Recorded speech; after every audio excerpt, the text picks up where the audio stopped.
There's been an increase in violent crimes committed against Asian Americans in the past year. Alexa Liacko met a man working to raise awareness of the trend. The loss caused by COVID-19 cuts deeply everywhere you look.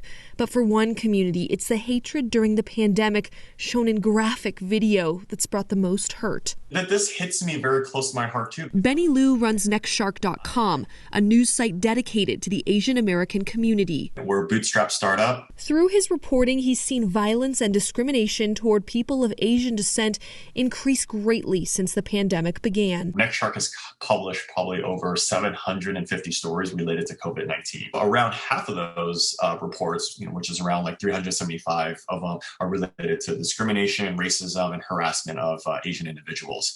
Around 125 are related to Asian businesses, restaurants, even Buddhist temples being like vandalized or burglarized. San Francisco and surrounding cities have seen a spike in these attacks. The Oakland Chinatown Chamber of Commerce shared this video of a 91-year-old Asian American man being slammed to the ground.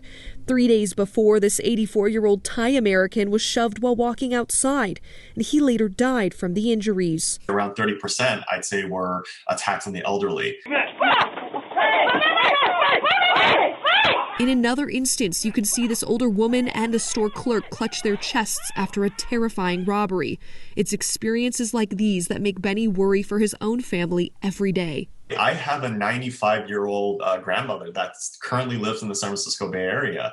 And, specifically in Chinatown, it's too close to home for me. Especially because caring for their most vulnerable is a staple in many Asian cultures. Anybody that is kind of like, that is Asian, East Asian, or whatever, like they'll know how valuable and how much we have respect for the elderly.